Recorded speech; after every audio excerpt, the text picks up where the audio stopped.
propose d'ouvrir ce conseil municipal express que nous organisons parce que nous avons l'obligation de délibérer avant la fin du mois de mars sur les zones d'accélération des ENR.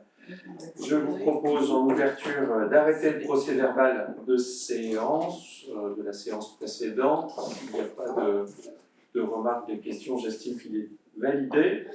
Et je vous propose de nommer Jean-Yves Pouliquin secrétaire de séance, si personne ne voit d'objection et s'il accepte cette mission déterminante. C'est à toi pour l'appel. Rodolphe Stéphane. Présent. Hervédan Maxime. Présent. Brugand Claudine. Présent. Pénarguéard Denis. Présent. Cloirec Brigitte. Présente. Leroy Jean-François. Présent. Lecomte Joël. Présente. Salin André. Présent. Copin Sylvie. Présente. Combrou Jean-Pierre. Présent. Nourri Philippe. Présent. Kerloc Rémy. Présent. Lalson Nathalie. Présente. Abivin Sylvie. Présente. Mercier Cyril. Présent. Fagot Solène. Présente. Guilvin Laurent. Présent. Luriec Stéphanie, procuration à Monsieur le maire. Bidot Caroline, procuration à Sylvie Copin. Bouraya Mehdi. Présent. Pouliquin Jean-Yves, présent. Caralou Erwan. Présent. Merle Julie, procuration à Erwan Caralou. Torres Angelina, procuration à Cyril Mercier. Calvez Pierre, procuration à Claudine Brugand. Lansonneur Sabrina. Présente. Pogam Pierre. Présent. Thierry Michel. Présent. Paya Agnès. Présente. Parfait, merci. Le quorum est largement atteint. Avant d'entamer l'ordre du jour, je vous signale que sur les délibérations 3 et 5, il y a eu quelques modifications. Sur la numéro 3 concernant le contrat de mixité sociale, il y a des documents qui ont été ajoutés en annexe, notamment des cartes. Et sur la subvention, donc la délibération numéro 5 pour l'association Gwenou Mali, le montant global de la subvention ne bouge pas, on le verra tout à l'heure, mais c'est sa ventilation dans les différentes actions, donc il n'y a pas de modification majeure. Je vous propose d'entamer notre conseil municipal directement. Je n'ai pas d'intervention en ouverture, puisqu'on a eu un conseil il y a quelques semaines. Y a-t-il d'autres demandes de prise de parole? Il n'y en a pas. Donc on commence par la délibération numéro 1, service civique. Maxime Herlédan. Bonsoir à tous. Donc, renouvellement de l'agrément de la mission de service civique. Depuis 2016, nous accueillons des jeunes dans ce cadre du dispositif de service civique, comme vous le savez, ce qui permet aux jeunes en question de commencer à s'initier au monde du travail. C'est l'engagement de la municipalité dans ce dispositif. Et là, en l'occurrence, la précédente mission s'était terminée en 2023, donc on nous demande de renouveler cet agrément pour 3 ans supplémentaires. Donc, vous avez pris connaissance de cette délibération qui est conforme, hein, c'est un renouvellement du dispositif et donc de notre volonté d'accompagner les jeunes dans le dit dispositif. Notre commission plénière du 11 mars avait émis un avis favorable à l'unanimité. Merci Maxime. C'est un dispositif en lequel nous croyons, qui permet notamment à des jeunes âgés de 16 à 25 ans de se réorienter, de trouver leur voie tout simplement. Nous avons eu l'occasion d'en accueillir plusieurs jusqu'ici, ces 4 dernières années. On en reçoit 1 ou 2 par an dans les différents services de la collectivité, à commencer par la médiathèque. Et c'est aussi, à l'égard de la jeunesse, une politique assez structurante, en plus des stages, en plus de l'apprentissage, de l'alternance qui vient à notre niveau, qui vient favoriser l'insertion professionnelle des jeunes. Voilà ce que je souhaitais ajouter en plus du propos de Maxime. Avez-vous des questions, des remarques pour ce renouvellement d'agrément? L'avis des commissions, tu l'as donné, Maxime? Oui, ok. Voilà, il n'y a pas de demande de prise de parole, donc on vote. Y a-t-il des votes défavorables, des abstentions? Qui est favorable? Unanimité, merci. Nous passons à la deuxième délibération avec la création d'une autorisation de programme. Maxime Herlédan. Donc, autorisation de programme qui concerne les travaux de rénovation de l'école du Moulin, rénovation énergétique. Donc l'autorisation de programme, comme vous le savez, c'est la limite haute, financièrement parlant, de l'autorisation de programme en question. Là, en l'occurrence, il s'agit d'une autorisation de programme à hauteur quand même de 900 000 €. Quant au crédit de paiement, c'est l'échelonnement de cette autorisation de programme sur plusieurs exercices. Ici, en l'occurrence, on aura prévu dans un premier temps des crédits de paiement à hauteur de 400 000 € en 2024, 300 000 en 2025 et 200 000 € en 2026. Il est dit que, effectivement, l'autorisation de programme, elle est ouverte dès lors que nous aurons délibéré et elle courra le temps qu'il faudra pour mener à bien les 10 travaux en question. Merci. Je rappelle que les dispositifs d'autorisation de programme et crédits de paiement nous facilitent la vie d'un point de vue budgétaire et comptable. On y a recours depuis plusieurs années sur la collectivité, notamment pour des opérations pluriannuelles qui permettent de flécher des crédits d'année en année et de venir les consolider au terme de l'opération. Alors, quelques éléments nouveaux. Nous avons eu une réunion il y a quelques jours sur l'APS, donc l'avant-projet sommaire. Nous sommes en train de travailler dans les prochaines semaines sur la constitution de ce projet avec l'équipe de maîtrise d'œuvre. Je peux d'ores et déjà dire au moins deux choses. La première, c'est qu'à ce stade, nous devrions bouger quelque peu l'autorisation de programme à la hausse, liée notamment à des travaux complémentaires, puisqu'il y a des phases, vous savez, liées à des investigations, à des besoins. Donc on va être dans l'obligation d'augmenter un petit peu les crédits de cette autorisation de programme dans les mois à venir. Donc ça, c'est le premier volet. Et le deuxième volet, c'est que cette AP ne constitue pas les travaux liés à l'aménagement de la cour. La cour viendra après, au terme de l'opération, avec des montants qu'il reste encore à flécher, mais qui seront toujours, on est sur des estimations supérieures à 100 000 €. Et si on consolide l'ensemble de l'opération École du Moulin, je vous rappelle que nous avons investi 270 000 € dans le système de ventilation, notamment il y a quelques années. Cette autorisation de programme à hauteur de 900 000 € au moins, et les aspects paysagers à hauteur de 100 000 € au moins également, au terme de l'opération de travaux. Donc ça veut dire qu'on aura investi quasiment 1,2 million, 1,3 million dans cette opération École du Moulin sur différents aspects. Voilà ce que je souhaitais dire et compléter. Avis de la commission favorable à l'unanimité.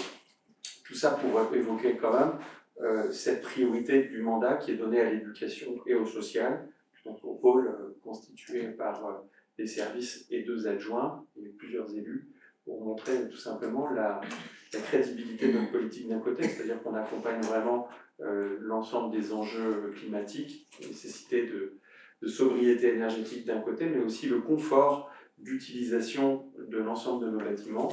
On pourrait parler de l'école Isabelle Cloutissier d'un côté, l'école du Moulin maintenant, ou encore la Maison des Solidarités dans le courant de l'année, projet sur lequel on a été amené à délibérer de façon très régulière.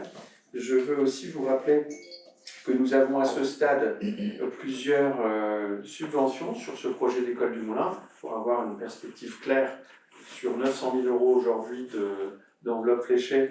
On a 80 000 € du fonds vert, qui sont d'ores et déjà acquis, 100 000 € du conseil départemental qui reste entre guillemets à valider, mais nous avons un engagement par courrier qui est d'ores et déjà fléché, et la campagne de décile, j'en ai échangé avec les services encore ce matin.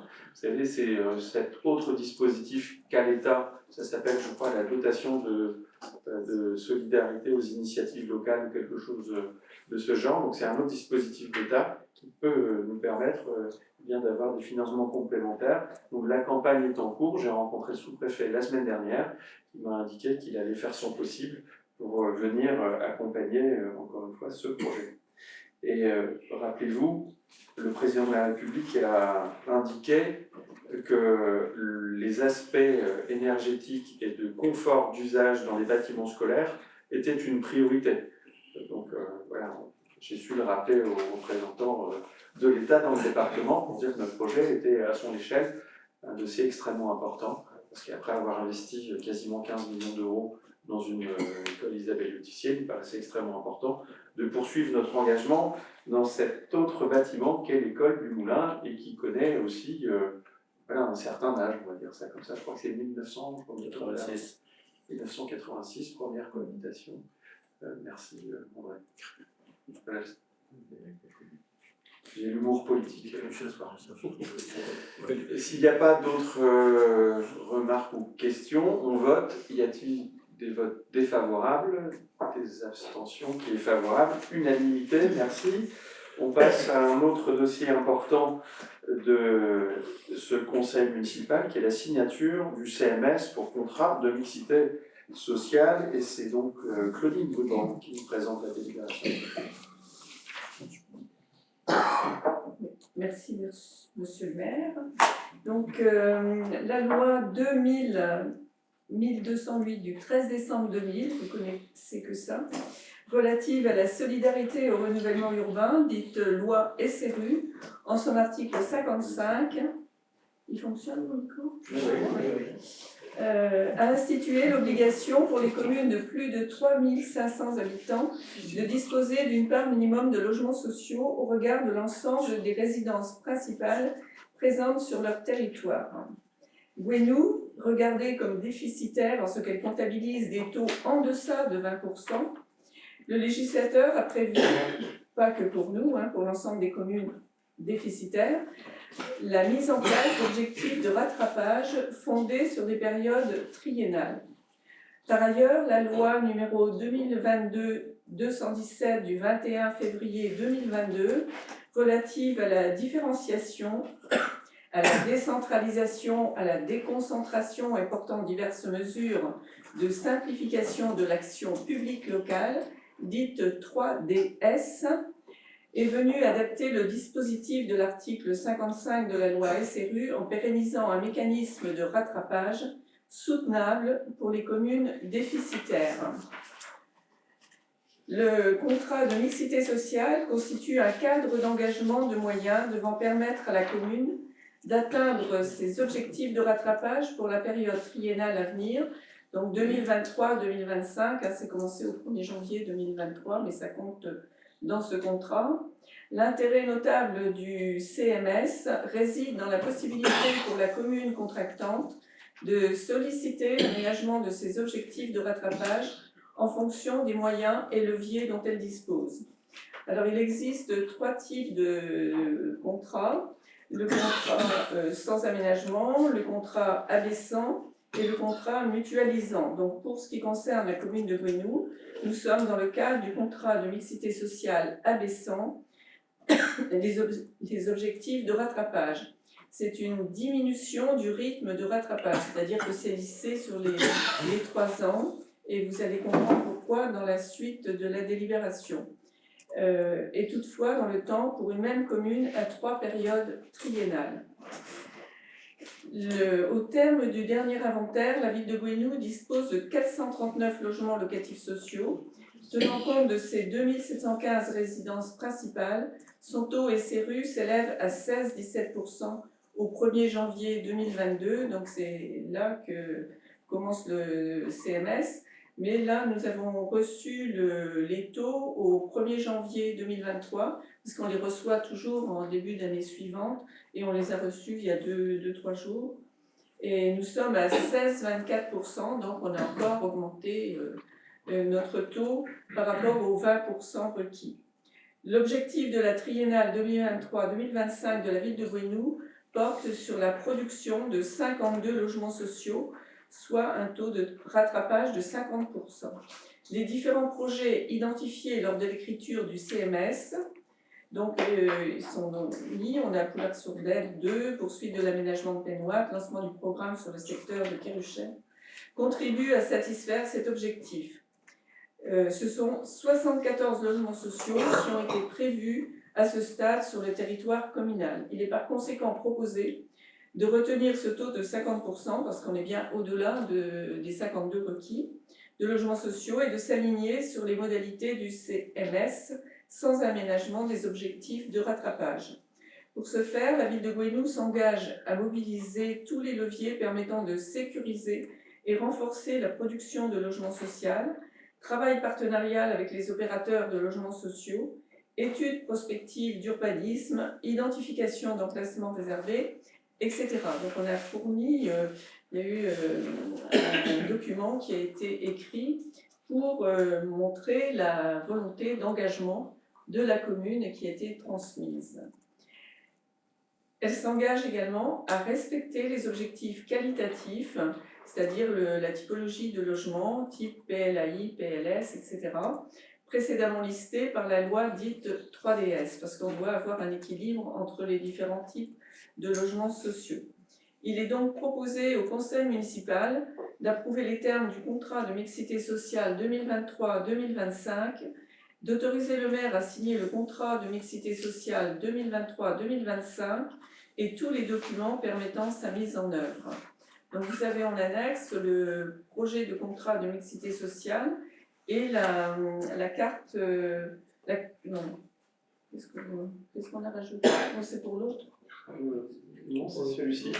On a rajouté dans l'annexe l'ajout des cartes en fin de document. Des cartes. C'est pour la 4 alors? La numéro 3. Voilà, c'est pas grave.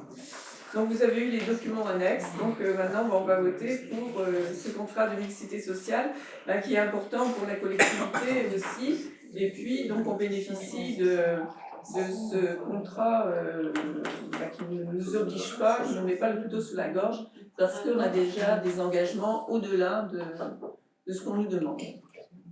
Voilà, monsieur. Merci Claudine pour cette présentation. Ce qu'on peut dire, c'est que nous ne sommes pas restés les deux pieds dans le même sabot, avec une progression extrêmement importante ces dernières années. Il y a le terme de déficitaire qui peut paraître, encore une fois, dur et réducteur. Et je tiens à préciser, d'ailleurs c'est indiqué dans l'ensemble des documents annexes, que l'ensemble des communes de la métropole, à l'exception de Brest, est déficitaire. Toutes les autres communes présentent des chiffres plus ou moins variés, mais on est dans une logique de déficit par rapport aux critères qu'évoquait Claudine. Quelques éléments complémentaires à ce stade, et au moment où je vous parle, il y a 248 logements, soit en cours de livraison, soit à être lancés sur la commune, qui définissent en fait l'ensemble des critères dits logements conventionnés. Donc 248 logements qui vont venir abonder en fait le parc, dont une résidence étudiante, et on connaît les difficultés de logement des étudiants à l'échelle de notre territoire, pas simplement gwenouillien, à l'échelle du territoire métropolitain, avec la création de ces résidences sociales étudiantes à Kergaradec, à proximité du tramway et du centre Leclerc, dont les travaux devraient commencer avant l'été. Donc ça, c'est un exemple probant. On peut aussi évoquer, en plus, entre guillemets, ou en complément de ce que tu as évoqué, notamment l'île-aux-Mairies. L'île-aux-Mairies, j'ai déjà eu l'occasion ici d'expliquer le délai complémentaire qui avait été nécessaire suite à la défection d'un des deux promoteurs. Donc on relance, on était en réunion il y a quelques jours, on relance avec BMA, à qui on a confié avec Brest Métropole la constitution de cet îlot. On va, d'ici la fin de l'année, choisir un nouveau promoteur. Et il y a un switch entre les deux îlots, puisqu'au sein de l'îlot-mairie, il y avait deux plots, un plot numéro 1, un plot numéro 2, je vais les présenter comme ça pour que ce soit rapide. Donc le numéro 2 remplace le numéro 1, donc il accélère en fait sa programmation d'environ 6 mois, ce qui fait qu'au total, je touche du bois, on ne devrait perdre que 6 mois au global sur le rendu de l'opération.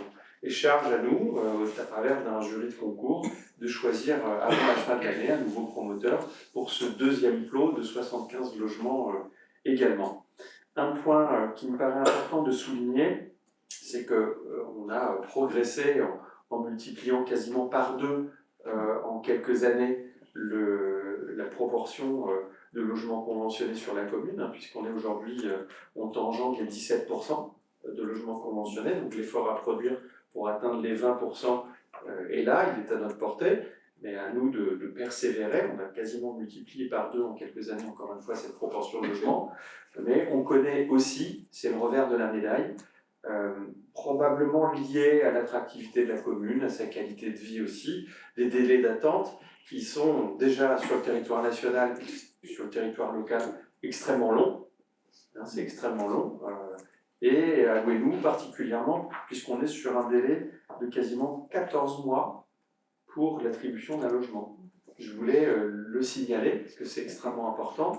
On voit que notre commune est de plus en plus fléchée à l'échelle du territoire dans les demandes de logements conventionnés, ce qui était moins le cas avant. Aujourd'hui, il y a de plus en plus de demandes à demander Gwenou comme priorité dans leur choix de logement.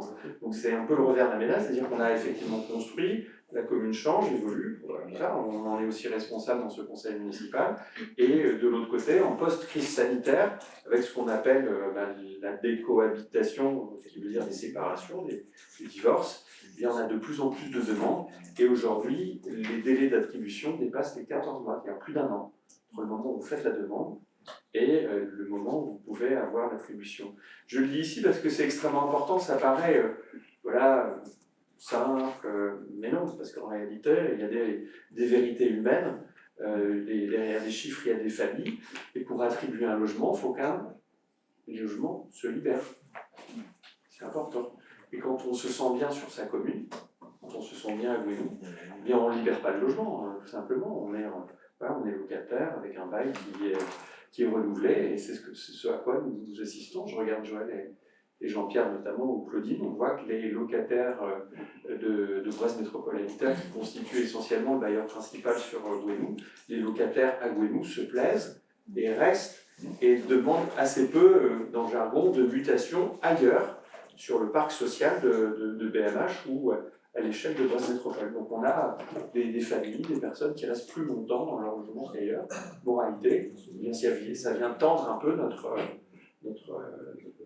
façon de faire. Voilà. Vous avez l'ensemble des tableaux, je trouve que le document est très très complet, hein. Vous avez énormément de données dans les documents. Préciser aussi qu'on a une tension plus importante. Hein. On est à 4,58 demandes pour une attribution. C'est marqué dans le... Vous pouvez consulter effectivement tout ça dans ce contrat qui est, comme dit M. le maire, très très bien fait. Voilà. Et il y a environ un an, je dirais, on avait reçu ici, vous vous en souvenez, Brest Métropole Habitat, au travers d'une commission plénière où on avait présenté l'ensemble de la problématique du logement pour l'office HLM de Brest Métropole, qui est Brest Métropole Habitat, avec un certain nombre de données. J'ai en mémoire quand même les propos de son directeur général, Georges Bellour, qui évoquait le dynamisme en fait, de notre commune dans sa politique d'urbanisme et la façon dont on travaillait avec l'office. Voilà, ça fait du bien de le rappeler. C'est pas tous les jours on nous fait des compliments, donc voilà. Avez-vous des questions, des remarques? Donc on ne baisse pas le pavillon, j'aurais plutôt tendance à dire qu'on va chercher à accélérer, mais nous connaissons aussi, vous en êtes les premiers témoins, des grandes difficultés dans le financement des logements sociaux aujourd'hui dans notre pays, et on n'en est pas exempt sur le territoire, donc à nous de continuer. S'il n'y a pas de questions, remarques, on va voter ce CMS. Y a-t-il des questions, des votes défavorables, des abstentions? Qui est favorable? Unanimité. Merci. Nous passons à la délibération numéro 4 sur les ZAENR. Claudine Beuban. Monsieur le maire, encore un acronyme et encore une loi.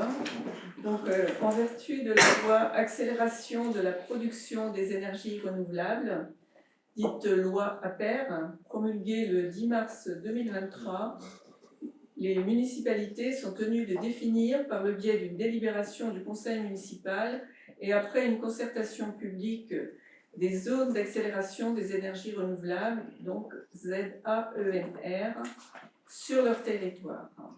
Cette loi vient également renforcer la loi climat et résilience de 2021. Donc le développement massif des énergies renouvelables est un levier majeur pour atteindre l'objectif de neutralité carbone en 2050 et visant à favoriser la production de différentes énergies alternatives à celles d'origine nucléaire. Les ZAENR sont des secteurs propices à l'implantation des énergies renouvelables pour lesquels il y a un potentiel en termes de production d'énergie. Elles peuvent concerner toutes les énergies renouvelables, le photovoltaïque, le solaire thermique, le biogaz, l'éolien, la géothermie et l'hydrothermie. Pour cela, les communes ont la possibilité de personnaliser leur zone d'accélération en fonction de la réalité de leur territoire et de leur potentiel d'énergie renouvelable. Ces zones ne seront pas exclusives. Des projets pourront être autorisés en dehors de celle-ci. Dans ce cas, un comité de projet sera obligatoire afin d'inclure la commune d'implantation du projet et les communes limitrophes dans les discussions préliminaires au plus tôt, c'est-à-dire dès la conception du projet et en continu. Enfin, ces projets pourront bénéficier de mécanismes financiers incitatifs. En revanche, le fait d'être situé en zone d'accélération ne garantit pas à un projet la délivrance de son autorisation ou de son permis. Ce n'est pas automatique. Le projet doit dans tous les cas respecter les dispositions réglementaires applicables, notamment sous l'angle de la réglementation d'urbanisme en vigueur. Dans son article 15, la loi APER prévoit une concertation du public selon les modalités librement déterminées par la commune. Conformément à cet article, la ville de Gouesnou a invité les habitants à faire part de leurs avis et propositions via les modalités suivantes.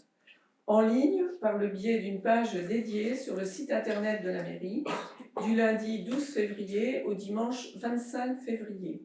Un registre disponible à l'accueil aux heures d'ouverture de la mairie, du même date, du 12 février au dimanche 25 février. Par ailleurs, une permanence élue en mairie de Gouesnou, le mercredi 14 février de 16h à 18h et le mercredi 21 février de 16h à 18h, ont été tenues ces permanences par mon collègue Laurent Guivin et moi-même. La cartographie communale des ZAENR, proposée par la ville de Gouesnou, n'a fait l'objet d'aucune remarque ou observation à la suite de la phase de concertation du public. Les filières retenues, donc à l'issue de ce travail, sont le solaire photovoltaïque au sol ou en ombrière de parking, le solaire photovoltaïque et thermique en toiture sur l'ensemble du territoire de la ville de Gouesnou. Ces filières ont été retenues en fonction des caractéristiques géographiques et urbanistiques du territoire communal. Ont ainsi été exclus notamment l'éolien, la géothermie et l'hydrothermie. Il est donc proposé au conseil municipal d'approuver la définition des zones d'accélération des énergies renouvelables de la ville de Gouesnou et figurant en annexe à la présente délibération, de valider la transmission de la cartographie et de l'ensemble des éléments au sous-préfet désigné référent préfectoral, d'autoriser le maire ou son représentant à signer tous les documents nécessaires à l'exécution de la présente délibération et à signer tout document utile à cet effet. Donc vous aviez en annexe la cartographie des zones d'accélération des énergies renouvelables de la ville de Gouesnou. J'ai oublié de dire tout à l'heure, l'avis de la commission plénière du 11 mars 2024 était voté à l'unanimité. Voilà, il faut refaire le vote. Faut relire, En complément, c'est aussi l'objet de notre réunion de ce soir, on doit valider de façon assez rapide bien ces éléments. Il est évident que le fait de définir une zone à l'échelle communale d'accélération des énergies renouvelables ne remplace pas toutes les autorisations d'urbanisme nécessaires. Je tiens à préciser, parce que j'ai eu quelques remarques, notamment autour de l'église, il est entendu qu'il n'y a pas la moindre hésitation sur le fait qu'aucun panneau photovoltaïque ne sera positionné sur l'église. Je le dis parce que j'ai eu la remarque, alors probablement sur le ton d'humour, mais quand même. Donc il y a toute une série d'autorisations à avoir. Ce qu'on peut dire, c'est que l'État cherche plutôt à consolider en fait les problématiques sur des éléments de cartographie à l'échelle nationale d'un côté, et puis des éléments de lecture d'un point de vue urbanistique de l'autre. Voilà les deux façons de voir. Ce qu'on peut regretter malgré tout, alors à notre échelle, on est quand même une commune structurée avec des élus, avec des agents, avec l'accompagnement d'un EPCI qui est Brest Métropole et donc avec des compétences internes, c'est qu'on est en capacité de produire des choses. Et je me mets à la place en fait de territoires ruraux, de communes rurales, avec peu de services. Voilà, on connaît des communes où il y a un agent, où il y a 0,5 ETP ou 0,25 ETP dans les campagnes, parce que la commune fait 160 habitants et qu'on a finalement un poste de secrétariat de mairie qui se retrouve à devoir gérer cette question-là. Je me mets simplement à la place de mes homologues maires ou vous-même à la place de vos homologues adjoints. Je me dis, waouh, devoir construire ces éléments très rapidement, sans ingénierie, sans accompagnement de l'État ou d'agences ou d'organismes extérieurs, c'est pas si simple que ça. Donc je voulais simplement signaler. Donc ça c'est un point, on le voit tout à l'heure avec l'autoconsommation, je vais y revenir plus longuement, mais la commune porte en propre la volonté de produire une énergie décarbonée et singulièrement autour du photovoltaïque. Ce qu'on peut évoquer, et je le dis ici, j'en ai déjà parlé avec Brest Métropole Habitat, dans la conception, en cet exemple, il y en a d'autres, dans la conception de la zone de Mescadiou, nous avons cherché à renforcer toutes les facultés, je parle à mes termes parce que je ne suis pas ingénieur, mais toutes les facultés de production. C'est-à-dire que les installations électriques, et notamment les transformateurs de la zone, sont adaptés à la création d'énergie électrique depuis les parcelles et depuis les toitures des bâtiments.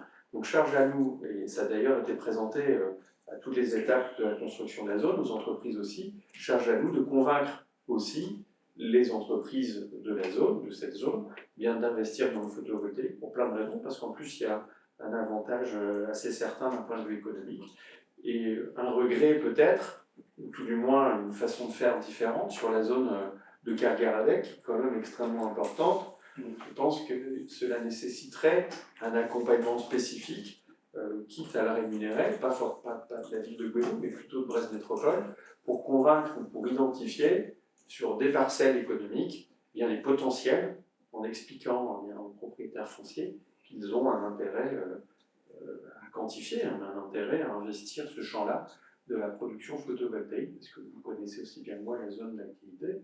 Elle a aujourd'hui des bâtiments, mais elle a aussi des parkings. Il y a des entreprises qui ont des surfaces extrêmement importantes, donc charge à elles aussi peut-être d'investir ce champ du photovoltaïque en le leur signalant. Et il y a encore une fois des entreprises qui disposent d'assises foncières extrêmement importantes, qui aujourd'hui, c'est entre guillemets, de l'énergie en sommeil.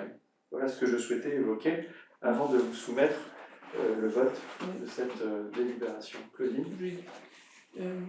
Juste rajouter, parce que, comme tu disais, pour l'église ou les endroits classés, donc là, les trois ministres de la culture, de la transition écologique et de la cohésion des territoires et de la transition énergétique ont signé en décembre 2022 une instruction commune au préfet de région pour renforcer la cohérence des avis. Donc ils se mettent d'accord qu'il n'y en ait pas un qui aille dans un sens et l'autre dans l'autre, en fonction des instructions qui sont données par ou la DRAC ou la DREAL ou tous ces organismes-là. Et par ailleurs, les collectivités pourront inclure ces procédures de modification simplifiées, toutes les documentations relatives à cette planification. Voilà ce qui est précisé. Parfait, merci. Avez-vous des questions, des remarques ? Il n'y en a pas, on vote. Y a-t-il des votes défavorables ? Abstention, qui est favorable ? Unanimité, merci. On passe à la vie locale, la subvention et la convention avec Gouesnou Mali, Sylvie Copin. Oui, bonsoir. Donc, depuis 2003, l'association Gouesnou Mali œuvre pour donc réaliser beaucoup de projets sur le Mali, donc notamment dans les domaines de l'eau et l'assainissement et du petit élevage. Malgré le contexte, ils souhaitent continuer encore cette année. Donc en fait, nous, on souhaite aussi continuer à les accompagner parce qu'on trouve que c'est important de continuer à aider la population là-bas. Donc en fait, la délibération suivante, c'est pour signer la convention, continuer à signer la convention avec Gouesnou Mali et accorder une subvention de 7 500 € pour continuer les projets d'eau et assainissement et petit élevage là-bas. Donc l'avis de la commission plénière est favorable. Merci. Il y a juste effectivement une petite ventilation différente avec 5 000 € pour l'agriculture durable et 2 500 € pour le petit élevage, ce qui est arrivé après. Je rejoins tout à fait ce qu'a pu dire Sylvie à l'instant.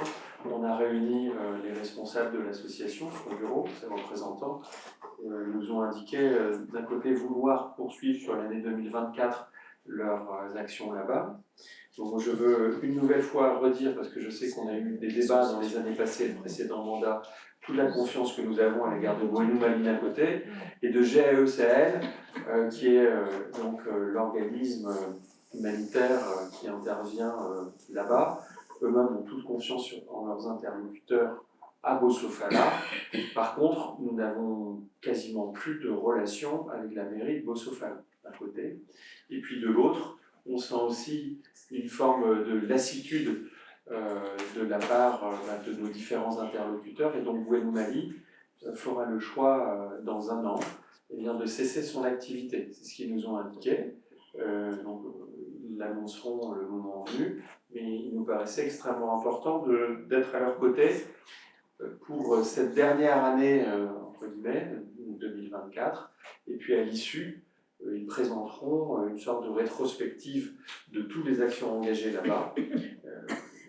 Voilà, on aura fait des choses extrêmement importantes, notamment avec des sommes très très importantes autour de l'eau et de l'assainissement, puisqu'on avait élaboré ensemble un programme commun avec une participation de l'Agence de l'eau Loire-Bretagne. C'était très très... voilà, j'ai en tête, j'ai pas ça dans mes notes là, mais 240 000 euros, dont une participation de 150 ou 160 000 euros de l'Agence de l'eau.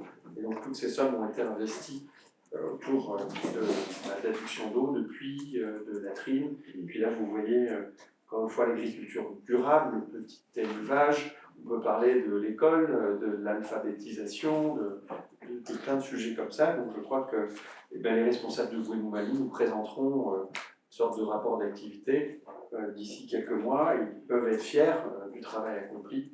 Voilà ce que je souhaitais dire et prolonger. Donc j'espère que nous allons rencontrer comme commission l'unanimité autour de cette délibération. S'il n'y a pas de remarques, de questions, on peut donc voter. Y a-t-il des votes défavorables, abstention, qui est favorable, unanimité, merci. On passe on passe à la culture avec les naturbennes. C'est Sylvie Copin qui nous rapporte la délibération. Donc, nous continuons toujours à bien avancer sur le projet des naturbennes, mais nous avons besoin à ce stade de faire appel à un partenaire, donc Bretagne Vivante, qui pourra nous apporter son expertise sur les espaces naturels traversés par les parcours et de nous aider à réaliser des panneaux d'interprétation. Bretagne Vivante, c'est une association de protection de la nature et de la biodiversité en Bretagne. Donc, ils vont nous accompagner et fournir les éléments scientifiques permettant la rédaction des panneaux d'interprétation sur les chemins. Il y aura différents panneaux, donc sur la prairie Saint-Gwenou, la vallée du Moulin Neuf, Metz-Bergotte et Jardin de Lapinfeld. Donc il est proposé de signer une convention avec Bretagne Vivante pour obtenir leur expertise. Ils vont nous aider aussi ensuite quand les panneaux seront réalisés à la relecture, pour être sûr de ne pas dire de bêtises. Et donc pour tout ce travail-là, parce que ça va nécessiter plusieurs visites sur le trajet, on leur accorderait une subvention de 1 500 €. Merci. Y a-t-il des questions? Je vous donne quelques compléments d'information. On peut dire d'ores et déjà que nous avons commencé à investir ce champ des naturbennes au travers notamment des jardins de Lapinfeld et du pladelage entre Kerdidrin. On m'a indiqué que je ne citais que Kerdidrin, une seule des deux rives de Lapinfeld. Donc je tiens à préciser pour ne pas être fâché avec les habitants de l'autre rive, Kerdidrin, Karalénoc. Voilà, c'est important. Donc, nos outils de communication ont bien entendu intégré bien les deux côtés de la... Oui, du fleuve, c'est tout à fait ça. Merci. Il faut dire qu'on a une influence assez importante dans ce conseil, puisqu'on a des éminents adjoints qui habitent Kerdidrin. Donc, disons que ma vision des choses était peut-être un peu détournée. Alors, certains d'entre eux m'ont indiqué que la principauté de Kerdidrin allait mettre un octroi à Congelette. Bon, pas sûr que ce soit légalement accepté. Et tout ça pour vous dire qu'on avance. On a besoin, comme l'a dit Sylvie, d'avoir une compétence non seulement rédactionnelle et technique, mais aussi une compétence d'analyse de la biodiversité, faune et flore, et donc l'association Bretagne Vivante est tout indiquée. On travaille avec cette association depuis un certain nombre d'années, notamment avec un travail de très grande qualité avec les écoles, donc c'est important de le souligner. Deuxième élément, je ne suis même pas sûr d'en avoir parlé avec Sylvie, c'est que la DRAC, la directrice régionale des affaires culturelles, souhaite venir sur la commune. On l'a su en fin de semaine dernière, et donc on est en train de trouver une date. Dans mon idée, on lui présentera, comme elle n'avait pas pu se libérer pour l'inauguration de l'église à l'époque, on lui présentera l'église, les travaux, et puis toute son histoire. Et je pense que c'est important qu'on lui présente aussi les natures belles, qu'on lui présente aussi l'éducation artistique et culturelle telle qu'on l'envisage, Jean-François, au travers notamment de l'école Isabelle Autissier, de cette nouvelle salle et cette scène qui peut permettre justement de monter des résidences et des projets. Je pense aussi qu'il faudra qu'on focalise, c'est un peu la liaison, qu'on focalise cette visite au travers de la mémoire, la thèse, la bande dessinée, Gwenou Memory. Donc la date elle est un peu flottante, là on est en train d'essayer de trouver un créneau sur le mois d'avril ou le mois de mai. Voilà, donc on conviera les élus concernés et la commission culture, enfin on en échange, voir qui on convie à cette date qu'il nous faut encore trouver. Et dans mon esprit, c'est aussi qu'on sensibilise la DRAC, et voilà, monsieur le Premier adjoint. Donc c'est de voir comment la DRAC peut nous accompagner en subventionnant ce très beau projet. Voilà. Qui a quelque part déjà commencé. S'il n'y a pas de questions, je vous propose de voter. Oui, Laurent Guizin. Oui, merci monsieur le maire. C'était juste pour apporter une petite précision, c'est que l'association, comme vous l'avez dit, Bretagne Vivante, c'est vraiment très important dans le pays de Brest. Nous attachons une importance à travailler avec eux. Je souhaitais souligner également que du coup, nous avions des votes en cohérence à la métropole sur le fait de travailler avec des associations que propose la métropole au niveau environnemental. Cette année, malheureusement, Bretagne Vivante nous a envoyé un dossier de subvention un peu trop tard par rapport à au vote du budget. Et donc du coup, nous allons nous charger de pouvoir leur envoyer un courrier pour éventuellement réitérer l'année prochaine. Et j'espère que ce projet pourra être soutenu. Voilà, je vous remercie.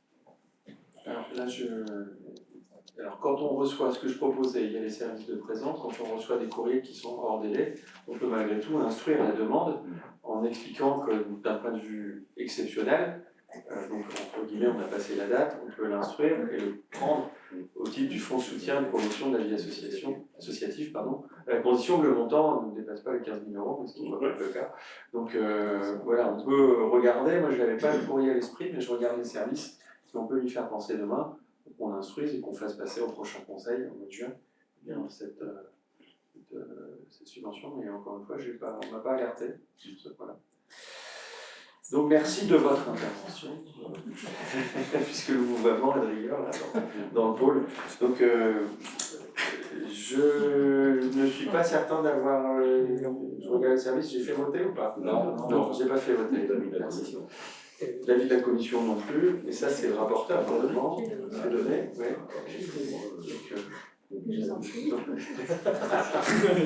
Donc le mouvement est de rigueur aussi dans le pôle, ça y est, c'est parti. Donc, on vote. Y a-t-il des votes défavorables, des abstentions? Qui est favorable? Unanimité, merci. Nous passons à Gwenou Memory, donc l'événement autour de la mémoire et du patrimoine historique.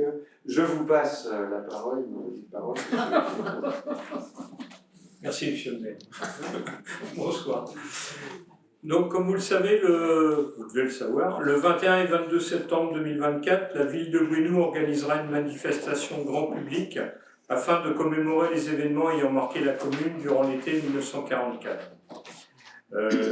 Donc, il est proposé au conseil municipal d'approuver un projet de convention avec l'association Brest 44 relative à la coordination et l'organisation de la reconstitution d'un camp américain qui prendra cadre sur le site de la manifestation et de lui attribuer une subvention de 10 500 €. Donc, portée par la collectivité et instruite dans le cycle commémoratif du 80e anniversaire des débarquements, de la libération de la France et de la victoire, l'initiative Gwenou Memory 2024, ce sera un nom provisoire, ce sera encore en recherche je pense, a vocation à commémorer les 80 ans de la libération de la commune et faire connaître au grand public les faits marquants de l'année 1944 à Gwenou. Cet événement, qui a reçu de l'État le label 80 ans de la Libération, se tiendra principalement au lieu-dit de Kerala-Lok, excusez-moi,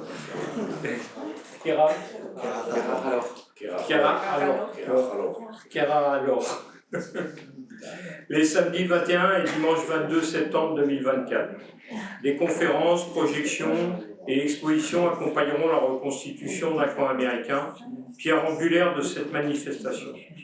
Le budget de l'événement s'établit provisoirement à 80 000 €, avec une prévision de recettes liée au partenariat estimée à 35 000 €. S'agissant de l'organisation du camp américain, la ville de Gouesnou s'est rapprochée de l'association Brest 44, dont l'objet est d'œuvrer à la sauvegarde du patrimoine historique existant dans la région brestoise et lié à la Seconde Guerre mondiale. En 2015, l'association a organisé un camp similaire à Gouesnou, dans le cadre des festivités de Gouesnou en fête. À l'occasion de la manifestation des 21 et 22 septembre 2024, l'association assurera donc la coordination d'une centaine de figurants et d'une quarantaine de véhicules, dont normalement un char et un porte-clés. Donc le projet de convention détermine les missions conférées à l'association Brest 44 et prévoit l'attribution d'une subvention de 10 500 €, correspondant aux moyens humains et matériels engagés pour la reconstitution du camp. Provisionnée au budget primitif 2024, cette subvention sera prise sur l'enveloppe de promotion de la vie sociale locale. Il est donc proposé au conseil municipal d'approuver le projet de convention en annexe et d'attribuer à l'association Brest 44 une subvention de 10 500 €. Donc avis de la commission plénière du 11 mars 2024, favorable à l'unanimité. Merci. D'ici quelques semaines, on devrait être en capacité de présenter des festivités plus abouties, plus précises. Ce qu'on peut d'ores et déjà dire, c'est qu'il y a un groupe de travail qui est sur ce dossier d'arrache-pied, avec un travail collaboratif. Donc ces collaborations vont nous amener à arrêter, Philippe vient de l'esquisser, la présence d'un village américain, mais pas que, mais aussi un volet historique avec le CRBC, l'UBO, la présence d'historiens, de conférenciers, d'historiens amateurs aussi d'autres communes du département, ou même un peu au-delà. Un partenariat presse qu'on est en train de bâtir pour avoir une couverture extrêmement importante. Et au-delà de tout cela, donc en septembre, la thèse aurait été éditée. La bande dessinée, on va vous en dire un mot d'ici quelques instants, peut-être avec Sylvie. La bande dessinée avance bien, elle aura été elle aussi éditée. Et puis nous aurons toute une série d'événements autour du 80e anniversaire au mois d'août, autour de Pâques-Guirec, avec là aussi des collaborations à bâtir pour faire venir notamment des associations de mémoire patriotique. Donc on est autour d'un projet extrêmement important. On a rappelé la labellisation 80e anniversaire de la Libération. Voilà, tout ça avance bien. Le budget est en train d'être finalisé. On cherche des partenaires comme Philippe l'a évoqué. Et je pense qu'on excédera même les 35 000 € pour chercher à gommer au maximum la participation communale. Je ne sais pas s'il y a d'autres questions sur ce volet. Peut-être un mot, Sylvie, sur la bande dessinée. La bande dessinée, c'est en cours, là. C'est en cours. On est, je pense, à la moitié des pages réalisées. Donc ensuite, on est en train d'essayer de chercher des réseaux de distribution donc, avec les librairies locales pour essayer d'avoir un petit peu, de garder une partie de l'émission pour nous. En fait, Gouesnou devient éditeur en fait, à la BD, donc si on réussit à distribuer en direct, ce sera mieux pour nous. On a eu le privilège de voir la semaine dernière quelques planches et la couverture qui reste encore provisoire, mais qui sera probablement celle-là. Ce que je vous propose, c'est une fois que les artistes nous autorisent, parce qu'on est quand même sur une œuvre culturelle avec une propriété intellectuelle. Donc quand on nous soumet un document pour nous demander notre avis, ce qui est une courtoisie, puis quelque part assez normal, on doit le conserver. Ce que je vous propose, et je demande au service de le faire dès qu'on en sera capable, c'est de vous communiquer les premières planches et de vous communiquer eh bien, quelques visuels, dont la couverture que personnellement j'ai trouvé magnifique. Pour celles et ceux qui l'ont vu en groupe de travail, enfin, je ne sais pas ce que vous en pensez. C'est émouvant. Ouais. Donc on part sur une bande dessinée qui sera plus qu'une bande dessinée, hein, avec, on va retracer l'histoire locale. Je vais peut-être un peu divulgacher un point, mais je le dis quand même, c'est que on n'est pas sur une bande dessinée purement historique. Elle relate des faits purs historiques, mais avec un œil et donc des personnages qui emportent la narration, qui eux-mêmes sont fictifs et qui nous amènent, et c'est ça qui est bien, entre l'histoire actuelle, vue par des personnages fictifs, et bien, voilà, l'histoire de Gwenou en 1944, là pour le coup, qui est réelle. Il y a même un petit clin d'œil à Pierre Poli, celles et ceux qui l'ont connu, qui est un des sas qui a sauté au-dessus de la Bretagne, qui est arrivé ici pour prendre d'assaut le clocher, et qui a vu deux de ses camarades tomber au pied de l'église. Voilà. En tout cas, ça avance super bien, les relations sont extrêmement bonnes et saines avec les auteurs. On rencontre un très franc succès avec Sylvie dans nos rencontres avec l'ensemble de nos partenaires, libraires notamment. On a rencontré les librairies locales pour aller en direct et s'éviter un certain nombre de frais, donc on fonctionne en direct. Si vous voulez encore payer encore moins cher, entre guillemets, votre bande dessinée, eh bien il faut la réserver dès à présent, passer, soit ici en mairie, on a des petits bordereaux, soit auprès de la médiathèque, et ça nous permet d'avoir un certain nombre de certitudes. Je dis, c'est très important que vous puissiez, dans les prochains jours, prochaines semaines, réserver vos propres commandes pour nous assurer déjà bien, du choix qu'on a fait, mais je crois qu'on est autour des 300 bandes dessinées réservées. Voilà. J'entends à droite, qui t'a fait toi? Non, j'ai pas fait encore. Bah, c'est pas bien. Oui, mais on est en train de dire qu'on va faire. Voilà. Et donc c'est. Si vous voulez prendre de l'avance sur vos cadeaux de Noël, c'est le bon moment. Dépêchez-vous, il n'y en aura que 5000 exemplaires. Et puis on aura autour de la bande dessinée, bien entendu, des conférences, des dédicaces et plein d'actions autour de tout cela. Et à chaque fois qu'on parle du sujet, les gens sont emballés. Vraiment, hein, vraiment. Bon, alors par ailleurs, on est en train de travailler sur un plan de communication avec le service communication qui n'est pas encore arrêté, mais qui va nous permettre d'avoir une couverture médiatique autour de l'événement. Voilà, s'il n'y a pas d'autres questions, je vous propose de voter. Oui, Agnès Payard. Oui, quand on a vu donc cette délibération, donc c'est important la commémoration, on se posait la question sur la ventilation du budget donc de 80 000 €. Et là, vous avez apporté une première réponse en disant que ce n'était pas encore vraiment défini. Mais c'est vrai que c'est quelque chose qui est pas important de savoir comment sont dépensés.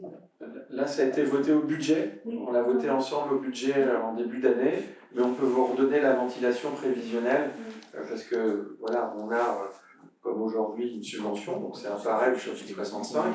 Il y a d'autres articles comptables qui nous amènent à financer un feu d'artifice à hauteur de 5-6 000 €, à financer le chapiteau, l'organisation générale, la restauration des bénévoles. Voilà, mais on pourra vous donner l'ensemble de ces éléments. On est autour de 80 000 €, c'est ce qu'on a voté en budget. Et après, on doit consolider au fur et à mesure de l'avancée du projet. Et on le fera passer, bien entendu. Là, peut-être avant de faire un point dans les commissions du conseil du mois de juin, je vous propose de faire ça. S'il n'y a pas d'autres remarques ou questions, on vote. Y a-t-il des votes défavorables, des abstentions? Qui est favorable? Unanimité. Merci. On passe à la délibération suivante. C'est moi-même. Alors pour qui, pourquoi? Ça doit être un spécialiste de l'autoconsommation. Donc vous avez une délibération qui vous présente la nécessité de créer à terme une personne morale organisatrice des problématiques de production énergétique sur notre collectivité. Donc à ce stade, on est sur une opération d'autoconsommation dite hybride.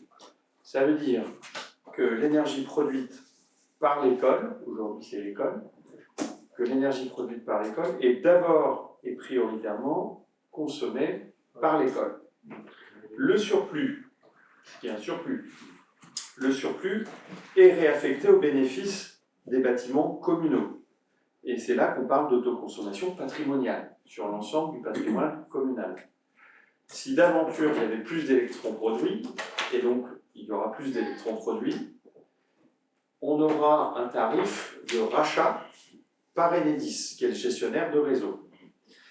Demain, on s'autorise à avoir ce qu'on appelle une autoconsommation collective. C'est pour ça qu'on délibère autour de cette thématique.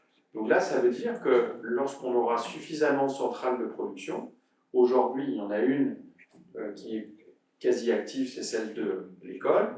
On aura une deuxième, on est en train d'y travailler autour de la Maison des Solidarités. On en aura potentiellement, voilà, vous n'en voulez pas, mais on est en train de faire des études d'opportunité au crâne sur les surfaces que nous devons créer en matière de stationnement, notamment pour pacifier entre guillemets le site avec des problématiques de mobilité douce, d'aménagement paysager, de stationnement. Donc on aura probablement des ombrières photovoltaïques à terme à proximité de nos installations du crâne. Puis nous allons continuer à investir progressivement sur des toitures de bâtiments, si les études serpentes sont concluantes, qui à tel endroit, parce qu'on a une surface de parking, je dis n'importe quoi, mais demain peut-être que Kefelec, on ne peut pas tout faire en même temps, hein, on doit lancer les études progressivement, mais peut-être que Kefelec, peut-être tel endroit, à partir du moment où ça ne dénature pas le site, on serait dans la capacité d'aller vers plus de production. Et c'est à ce moment-là qu'on pourra venir greffer à notre problématique, à notre façon de faire, des tiers. Donc des tiers privés, publics, parapublics. Et on parlera donc d'autoconsommation collective. Et c'est à ce moment-là que le code de l'énergie, lorsqu'on a un tiers, donc au-delà du patrimoine communal en matière de consommation et au-delà de la revente aux gestionnaires de réseau, on parle d'une PMO pour personne morale organisatrice. Donc elle viendra nous permettre de bien actionner l'ensemble des leviers. Alors cette PMO, je le dis déjà, puisqu'on est arrivé au terme de l'étude qu'on a menée avec Valoen, qui est un des cabinets qui nous accompagne, et de Brest Métropole Aménagement, elle prendra la forme d'une association de loi de 1901. Bon, j'anticipe. Elle a plusieurs avantages. Le premier, c'est qu'elle ne nécessite pas d'apport financier, donc on n'aura pas besoin de la capitaliser. Et ensuite, ce qui n'est pas des moindres, elle ne sera pas soumise à l'impôt sur les sociétés. Et donc, cette association devra être créée, actionnée, dès lors qu'on aura un tiers, donc une autre personne morale que la ville, à venir consommer l'électricité produite. Voilà ce que je souhaitais vous dire sur cette délibération. Je ne sais pas s'il y a des questions. L'avis de la commission plénière était favorable à l'unanimité. Donc on avance progressivement, ça se structure, et on est sur des sujets extrêmement importants. Ce que je vous propose, c'est que avant la fin de l'année, on ait une capacité à projeter à la fois la production et la consommation, qu'on ait une vision un peu plus comptable des choses. Aujourd'hui, on n'est pas dans la capacité de le faire. On le fera le moment venu, bien entendu, de manière dont on aura l'obligation. Donc, avec mon cœur.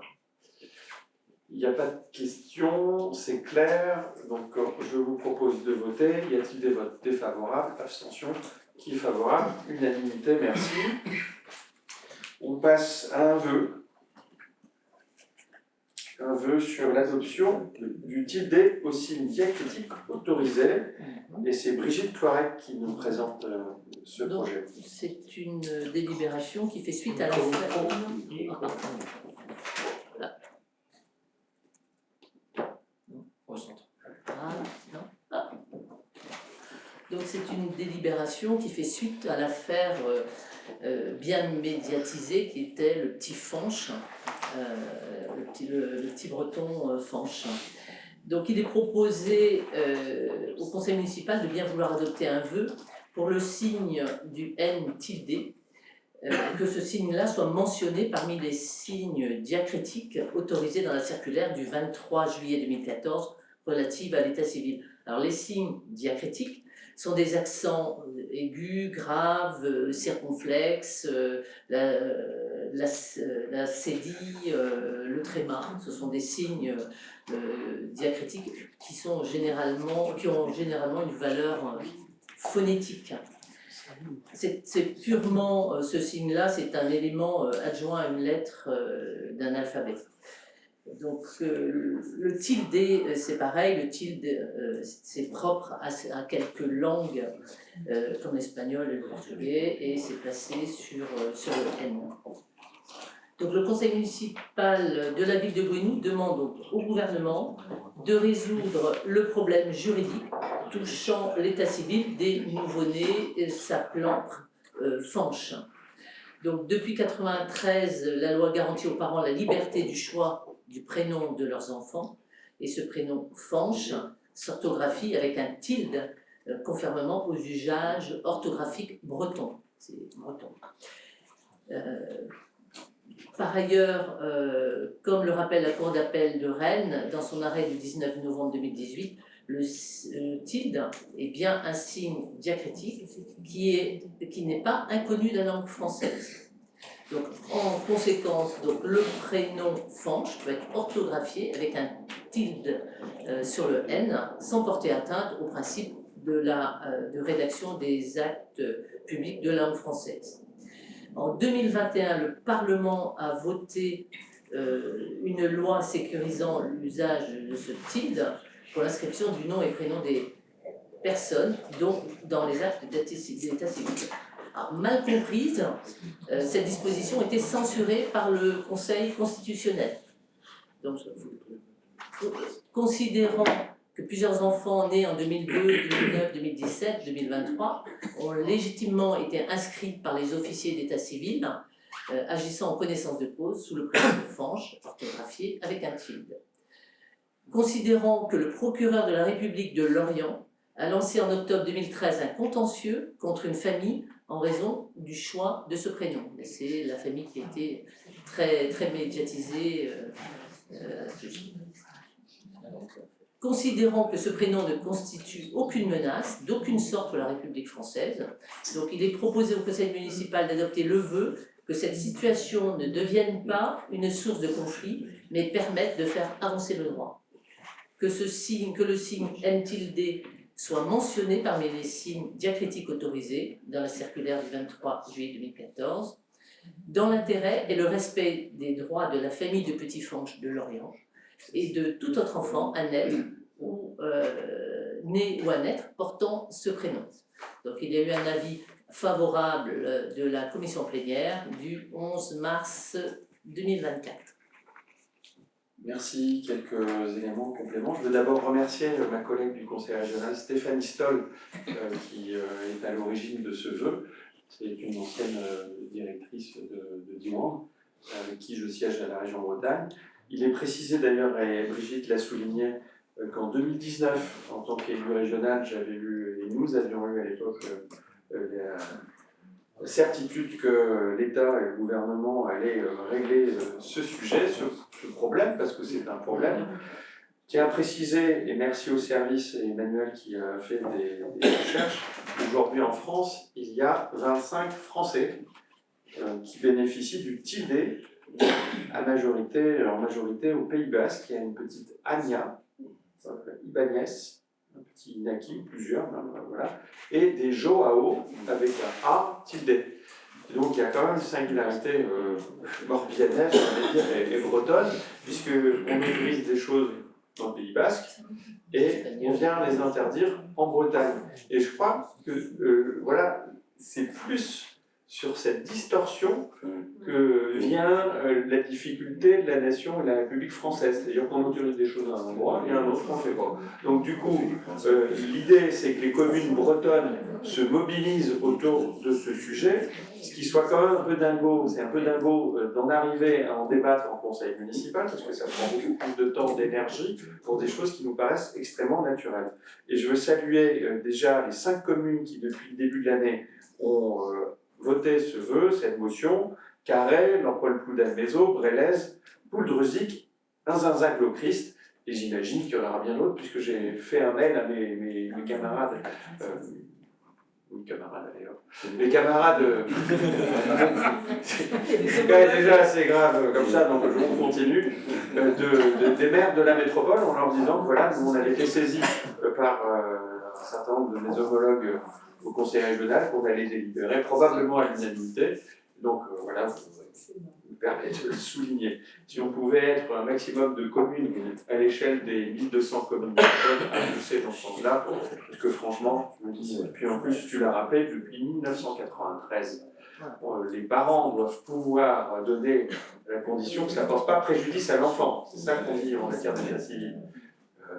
À condition que ça ne porte pas préjudice à l'enfant, pourquoi interdire un signe qui existe dans la langue bretonne? Voilà. Bref.